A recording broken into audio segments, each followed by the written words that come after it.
આગળ વધીશું। બનાસકાંઠા જિલ્લાના અનેક તાલુકાઓમાં મહત્તમ તાપમાન 40 ડિગ્રી સેલ્સિયસથી પણ વટાવી ચૂક્યો છે અને ત્યારે હવામાન વિભાગે 3 દિવસ માટે ગરમીની સ્થિતિને ધ્યાનમાં રાખી યલો એલર્ટની ચેતવણી જાહેર કરી છે।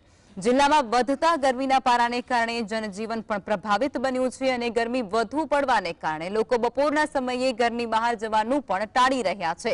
ગરમીથી બચવા માટે લોકો ઠંડા પીણાનો સહારો પણ લઈ રહ્યા છે, ત્યારે તબીબો અને આરોગ્ય નિષ્ણાંતોને લોકોને વધુ પાણી પીવાનો આગ્રહ કર્યો છે। ગરમી વધુ પડી રહી છે। ગરમીનો પારો 41 થી 42 ડિગ્રી છે। એના માટે સવારે વહેલા અમે અમારી દુકાન ખોલી દઈએ છીએ જ્યુસ સેન્ટર, અને રાતના મોડા સુધી જ્યુસ સેન્ટર ચાલુ હોય છે। લોકોની આડા દિવસે કરતા અત્યારે કેવી ભીડ વધારે છે? લોકોની હમણાં 2-3 દિવસથી જ્યારથી ગરમીનો પારો વધુ થયો છે ત્યારથી લોકોની ભીડ સવારથી રાતના મોડા સુધી હોય છે। એટલે અમારી દુકાન સવારે વહેલા ચાલુ કરીએ એટલે મોડી રાત સુધી ચાલુ હોય છે અને લોકોની ભીડ ખૂબ જ હોય છે। બનાસકાંઠા જિલ્લામાં પણ હવે ગરમીનો પ્રકોપ વધ્યો છે। હવામાન વિભાગ દ્વારા આજથી 3 દિવસ યલો એલર્ટની આગાહી આપવામાં આવી છે।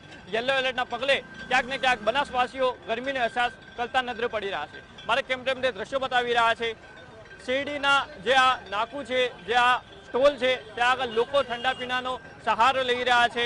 શેરડીના જ્યુસ ઠંડક આપી રહ્યો છે તેવું માનીને તે લોકો આવી રહ્યા છે। મોટી સંખ્યાના અંદર જે સ્ટોલ છે શેરડીનો, ત્યાં આગળ લોકોની અવરજવર જોવા મળી રહી છે।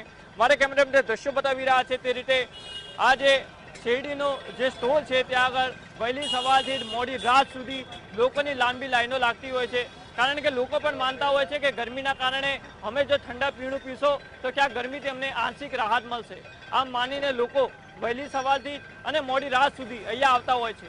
તો ક્યાંક ને ક્યાંક જે રીતે વાત કરવામાં આવે તો બનાસકાંઠા જિલ્લામાં જે રીતે ગરમીનો પ્રકોપ વધી રહ્યો છે, તબીબો પણ સલાહ આપી રહ્યા છે કે કામ સિવાય ઘરની બહાર મત નીકળો।